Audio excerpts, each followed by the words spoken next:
So, as everyone knows, we're on page 219, applying these distinctions to ascertaining emptiness and dependent arising.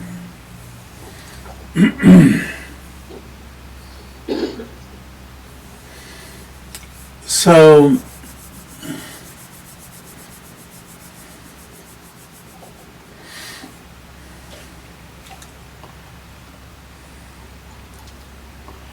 we're trying to bring our understanding of dependent arising to the point where it triggers understanding of emptiness, and vice versa.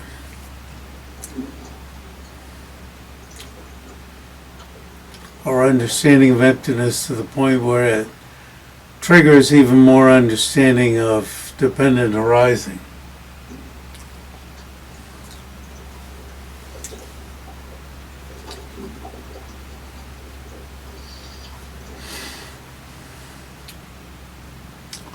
So, Tsongkhapa, as the text says here, Tsongkhapa stated, emptiness is the meaning of dependent arising. And if this system liked paradoxes, we could just claim, well, that's a paradox and get used to it and try and figure out what it means. But this system doesn't make use of paradoxes, so it attempts to explain in words.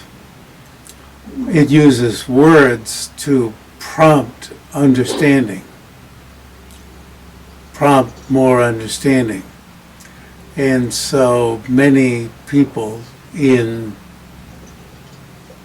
have used the, choosing my words carefully, have used the Tibetan language, so that doesn't mean they're necessarily Tibetans.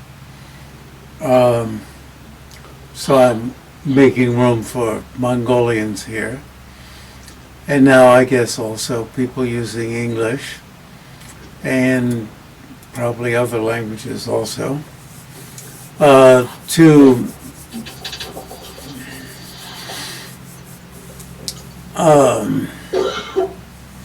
talk and write about this. His Holiness talked about this in New Jersey, and his talk about this appears in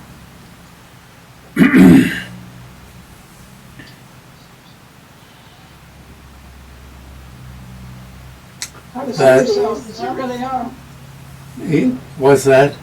How to see yourself as you really are. No, well, perhaps there must be something in there. Kindness, clarity, and insight. Yes, kindness, clarity, and insight.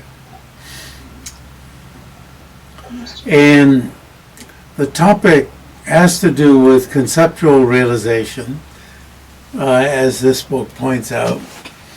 And conceptual realization, as it says here, is not just thinking about the topic, not just superficial thinking about the topic, it's deep thinking about the topic, or mulling over a syllogism, superficial mulling over a syllogism. It certainly is deep mulling over a syllogism. Is it deep mulling over? It's more than that. It's not mulling over, but is powerful. Penetrating reflection. What? Penetrating examination. Yes, penetrating, and is powerful inferential realization. It's on the level of realization. So it's in the realm of decisive conclusion. Oh, there's a Nyingma word for this. We're within a spin-off of our study of our Nyingma text. What is the word? Oh my gosh, I shouldn't lead myself into... Yeah, okay, decisive conclusion. such that all false ideas to the contrary, so that's another way of wording superimpositions to the contrary, false ideas to the contrary, have been removed, right? Superimpositions to the contrary. Superimpositions means to the contrary, something added on. His Holiness talks a great deal about exaggerations. Exaggerations means beyond what's actually there. And then added on here, as long as the functionality of that consciousness remains. In other words, something's been figured out, but that consciousness, the strength of that consciousness, the functionality, lo de cheba manyamba, the cheba, the doing, the workings of that consciousness still goes on. In other words, the functionality of that consciousness could peter out, could fade. You know, you figure out something and then it fades away. Grayed in the night as if it never was. To quote my translation of that Anglo-Saxon poem. So, Jam-yang-shay-pa's textbook, up above in this text, when we apply these distinctions to what Gyaltsab presented, what Gyaltsab wrote down from Tsongkhapa's teaching him in Ganden Monastery, way up on the hill, way up on the mountain hill.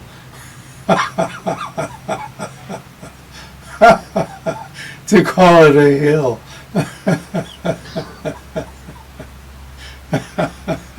What a joke.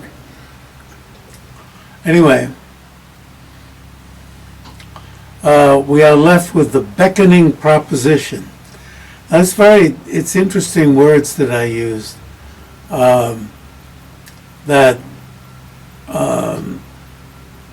In other words, Jam-yang-shay-pa's textbook helps so much that one's drawn into. I mean, it's a very enticing and very helpful. This is not counterproductive, but helpful. That when dependent arising is explicitly realized, emptiness is implicitly realized. Now, of course, it's going to, as I hope you've all read beforehand,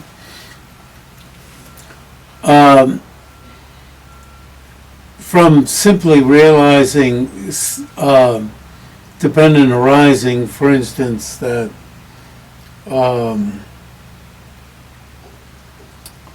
heat is produced in dependence upon lighting a fire, that it's not going to be that easy that you'd realize emptiness.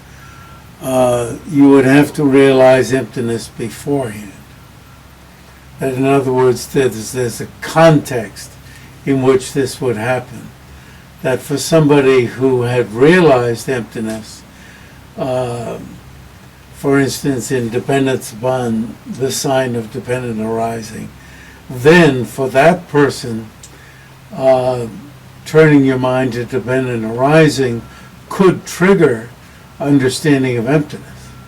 For that, in that kind of a context, then re-realizing dependent arising could trigger understanding of emptiness.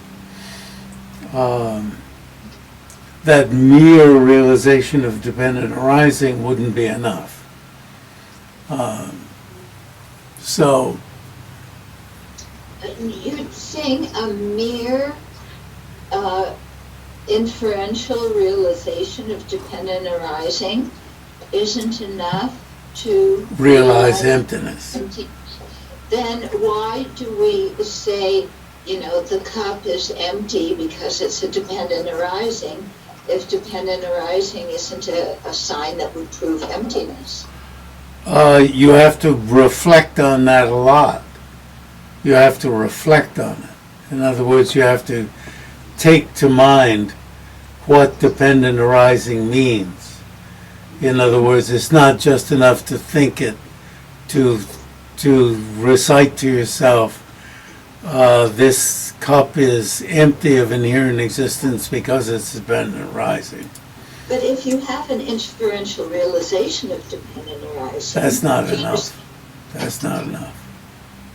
You're going to have to think so of... what kind of realization of dependent arising do you need to trigger your first understanding of emptiness? Initial realization won't do. What's beyond that? You have to take to mind the object of negation, which is inherent existence, and what that means, and how dependent arising would counteract that. Okay, so you have to see... Oh, I see what you're saying. So just realizing dependent arising alone without realizing the pervasion. Yes, isn't exactly. gonna get you the realization. Exactly. Okay, got it. Got it. Which means that realizing the pervasion, that whatever is a dependent arising is necessarily empty of inherent existence, is hard. And in fact, most Buddhists think exactly the opposite. Opposite, yeah.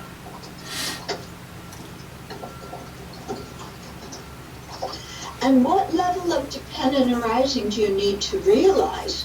Any of them. So even causal dependence. Yeah, if you realized its implications.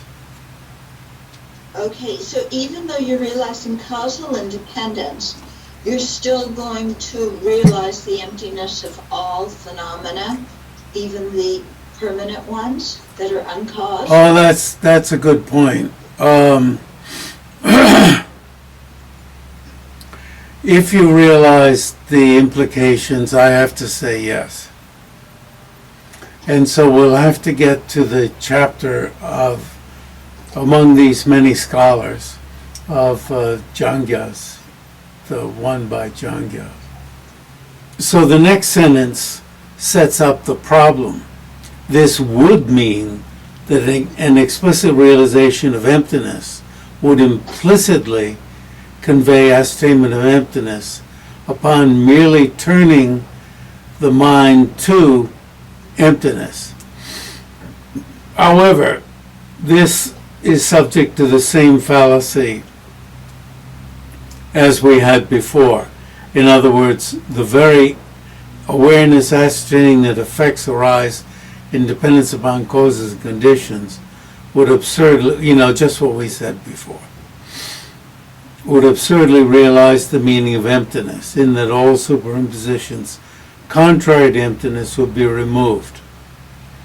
Impossible. However, we're trying to get ourselves to that point. We're trying to get ourselves to that point.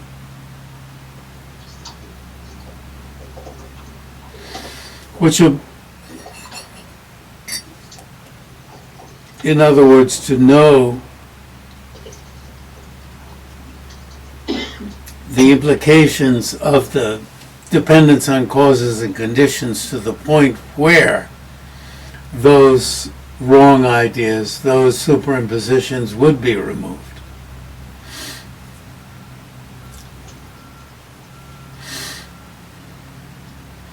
Okay, and that idea just, you see, this is very tricky. In other words, you could think,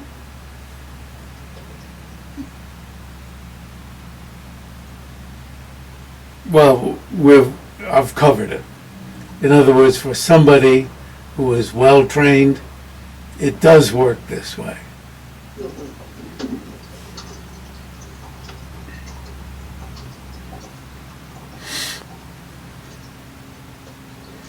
But the language, Tsongpa himself doesn't use the language of explicit implicit. Yeah. Even though Gyaltsab went back to his room after Tsongpa taught him, and this is what he wrote down. Yeah. So maybe Tsongpa himself used this language and then decided not to use it. Maybe. Yeah. Maybe. And we're going to read what Tsongpa himself wrote down, supposedly after, some days after teaching Gyaltsab. We're going to read what Tsongpa himself wrote down. That comes not in the next chapter, but the chapter after the next chapter. We're going to read what Tsongpa himself wrote down. And as I've said before, nobody criticizes Gyaltsab openly. It's just they never say what Gyaltsab said. So, shall we say, they implicitly criticize Gyaltsab. I don't know why they implicitly criticize Gyaltsab. They never even cite him and then, and then word it a different way. And there are many instances where Gyaltsab and Gedrup are cited and then explained away. Many instances. And I just don't know why. Well, maybe because he's really quoting Tsongkhapa. Maybe because of that. I really don't know why they're so finicky. I hesitate to say, although I guess I've already said it. So, Hopkins cites, I say, let us cite Tsongkhapa's passage again. In other words, let's rub it in.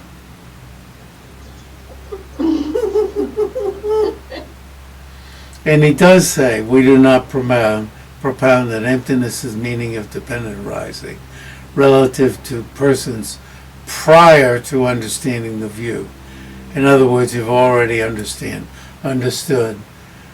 the view of the emptiness of inherent existence. But it's when you've already understood it, then. So what have you understood? That merely a particle of inherent existence. Particle is just a way of saying there isn't any at all. Realize the existence of phenomena is not possible, even in the slightest. He's one way of saying even a particle, another way of saying even in the slightest, from the object's own side. And yet you see the existence of phenomena as only existing dependent on another, something else.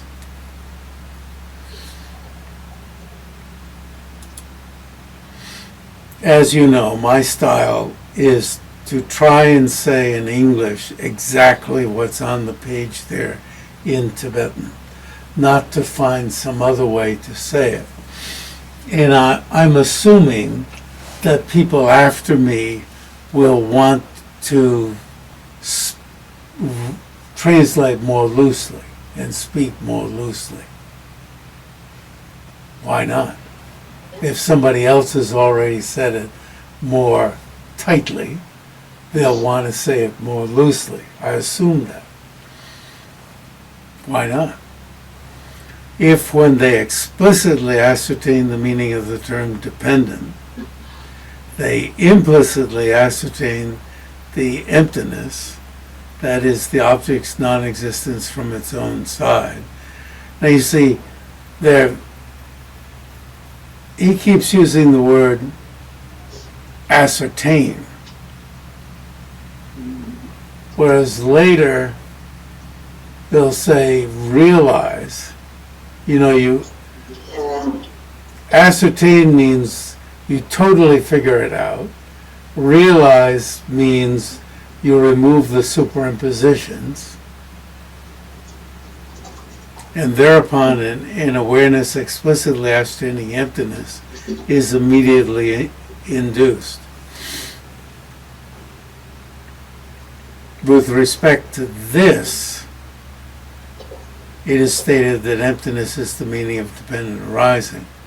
So there's two things going on at the same time, right? And then there's a third thing that happens afterwards, right afterwards, immediately induced.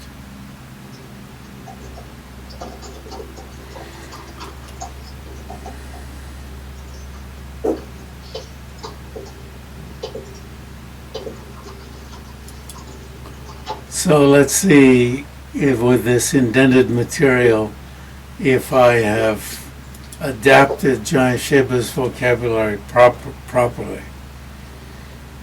For a person who has found the view of the middle, when the aspect of dependence dawns to the mind and superimpositions contrary to it are eliminated, superimpositions contrary to emptiness are also eliminated, even though the aspect of emptiness does not dawn to this consciousness, and thereby emptiness is implicitly realized, because that's the bottom line of realization. This implicit realization of emptiness implicitly induces explicit realization of emptiness, in which the aspect of emptiness dawns to the mind. So there's a two-step process.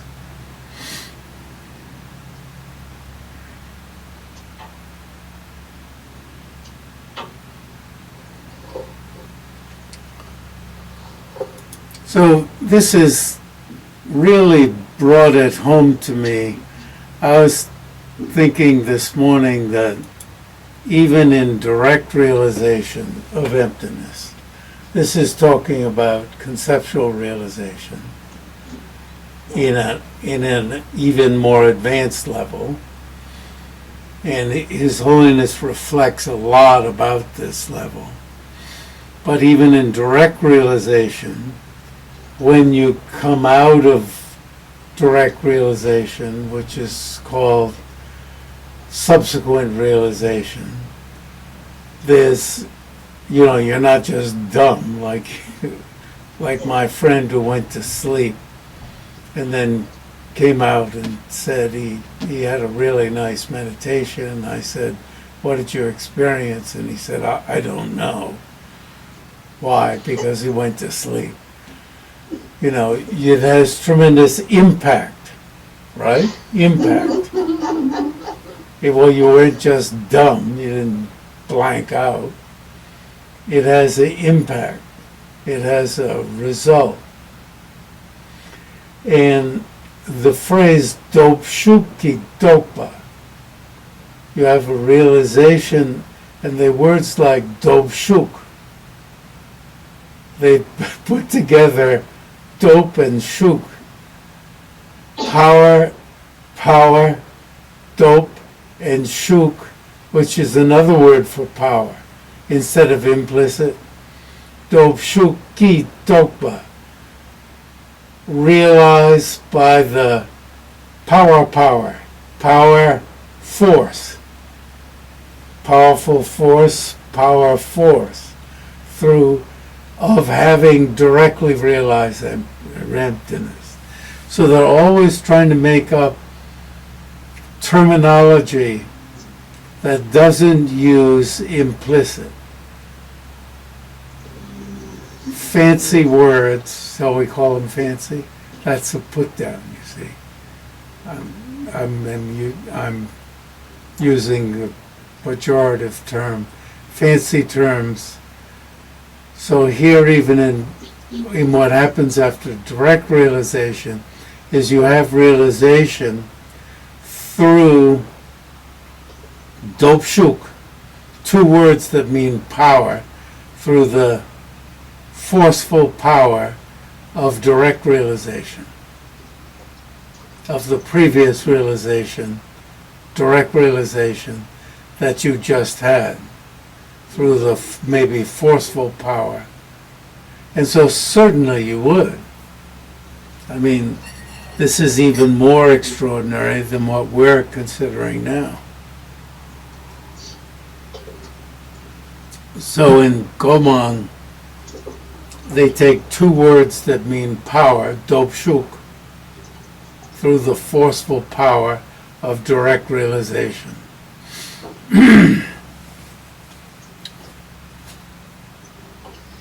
So when we finally get to what the next chapter is about, the two types of negatives, Mega and Mayanga, at least I'll say the Tibetan if I can't come out with the English, non-affirming negatives and affirming negatives. When we get to the chapter after that, chapters after that, there are all these very thoughtful scholars who have tried to say what Gyaltsab has said in Explicit and Implicit, instead of using the word implicit, of working up other vocabulary, provocative vocabulary, other than implicit, to more or less say the same thing. Jeffrey, would you say that most of the times, or even all the times when they use the expression by the force of, that they're implying implicit realization? Because that phrase comes so often. Yeah, the other vocabulary, you know, we could take a step back and say they're trying to say the same thing, and you could add, but in a more evocative way, or trying to get around saying implicit. And we can ask, why are they trying to get around implicit? Yeah. Of two things going on at the same time. What's wrong with implicit? Now, both Bhava Viveka and Chandrakirti don't want to say implicit, both of them, in India. And so why do they not want to say implicit? And I say that Tsongkhapa reaffirms their not wanting to say implicit. I put it in my own language because Tsongkhapa wants us to take the medicine of the mere negative of inherent existence, wants the message of the absence of inherent existence to be taken. And I would add, even if a positive of clear light is appearing. In other words, don't get dragged off by the positive clear light, even if the clear light appears. Make sure to pay attention to the absence of inherent existence. You know, it's sort of like, oh, clear light's appearing. Oh, how wonderful. Oh, now I'm off in the clear light. Clear light's so wonderful. Pay attention to the absence of clear light. The absence of inherent existence. Why? Because inherent existence, the assumption of inherent existence, is what has dragged us. That inherent existence is there, is that exaggeration, is what has yanked us into lust, hatred, you know, and all the other secondary all the secondary afflictive emotions, jealousy, hating, getting pissed off, getting upset, all the other, frustration, the things you mean I'm supposed to see frustration as an afflictive emotion?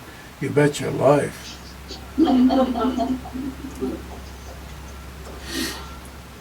So the clear light mind still is just a consciousness, so it could still perceive inherent existence. Yeah, and you could put all of inherent existence into the clear light because you're failing to pay attention to the absence of inherent existence, which, that clear light should be together with the absence of inherent existence, and failing to continue to pay attention to the absence of inherent existence within the clear light would be a huge mistake. But if you're grasping at inherent existence, then that it's not the actual clear light that's manifest in your mind, because at that time, Yes. substance of Yeah. absorbed. Yeah. Absolutely. Yes. Excuse me for cutting you off, but I wanted to jump on that.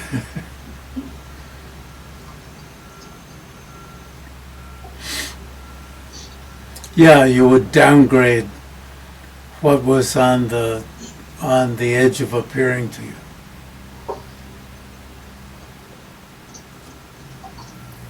Downgrade the message.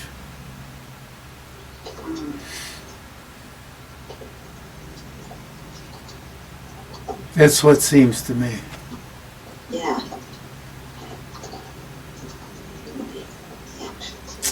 So,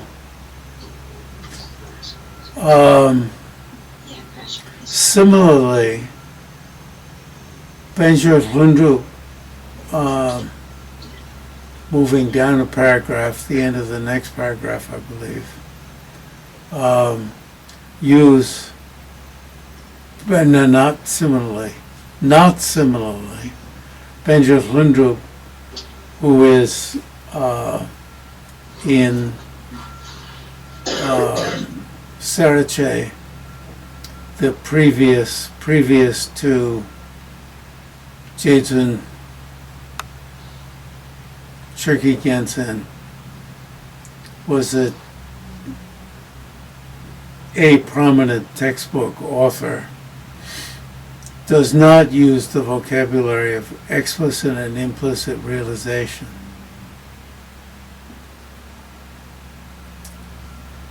He doesn't use, unlike Gyaltsen, doesn't use that vocabulary of explicit and implicit.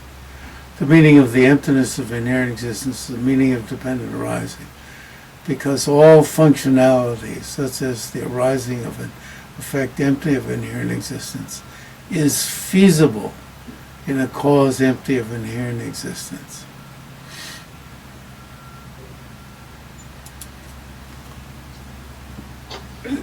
Now, this talk of the feasibility of the of effects within the emptiness of inherent existence, this is very important, but it shouldn't draw us into thinking that we shouldn't just realize the emptiness of inherent existence. You have to realize the mere emptiness of inherent existence before you can realize this combination. Although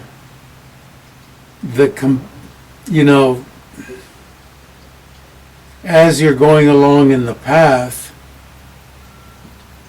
you might be drawn into thinking the emptiness of inherent existence is totally incompatible with the arising with dependent arising.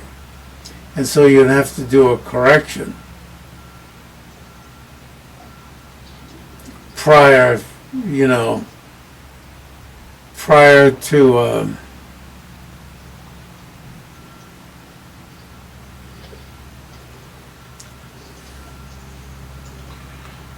to a proper understanding of just the emptiness of inherent existence. Moreover, a person for whom dependent arising is the meaning of emptiness, and emptiness goes as the meaning of dependent arising. That's a very literal translation. A person for whom emptiness is the meaning for whom dependent arising is the meaning of emptiness. There's no problem with the English of that. And emptiness goes as the meaning of dependent arising. One of the really good translators for Uma never really liked translating goes as the meaning of dependent arising. But that's what the Tibetan is. Goes as. Dongyi, Dendra ki turn to droa. Droa.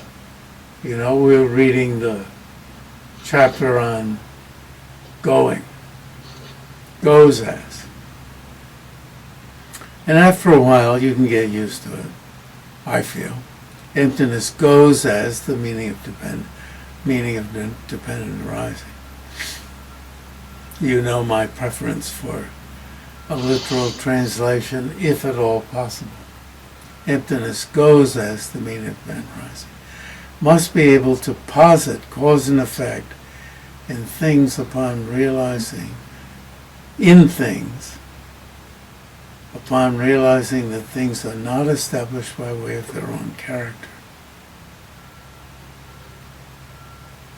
But such is not said in terms of just any person. This means a person, what kind of person do we need? A person who has realized the view of emptiness.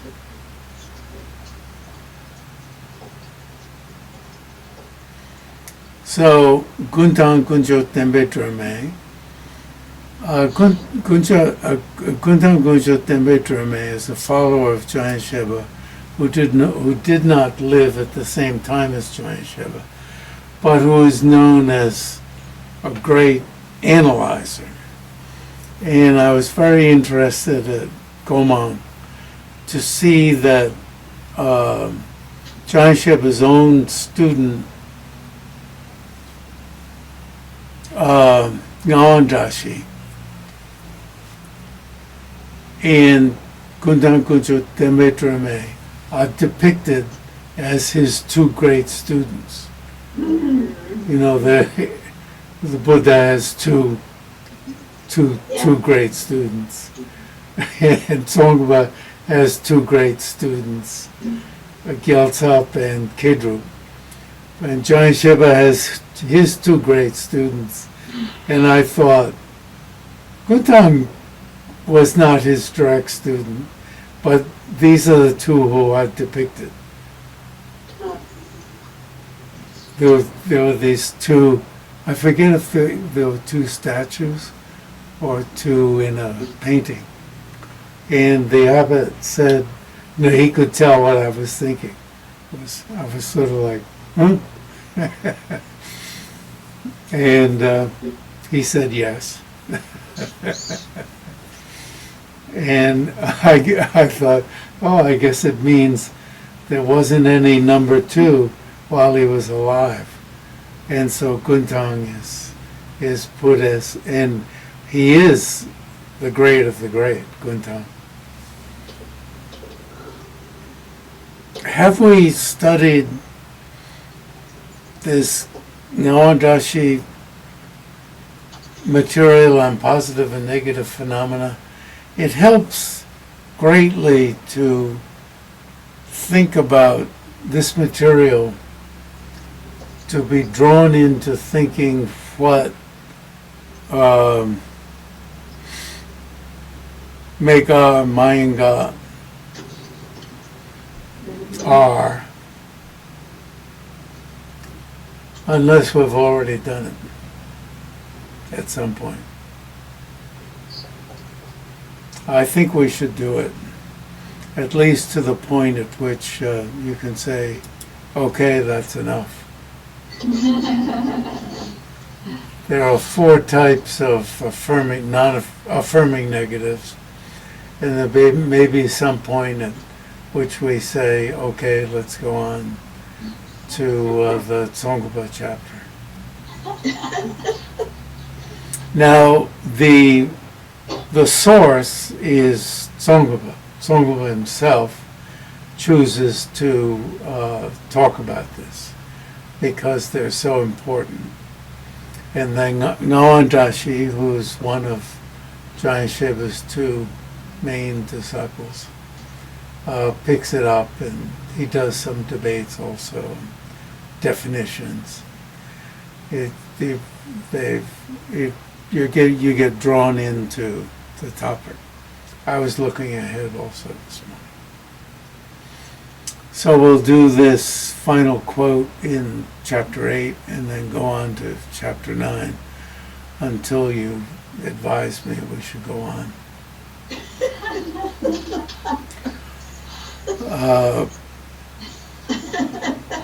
Pubucho, who's the other author, is 20th century and who writes very clearly. I was shown around, Betsy and I were shown around the Ganden Potram, which is in the western side of Trebung Monastery. The Dalai Lama's palace is on the left side of Trebung Monastery by somebody who knew Pobujo.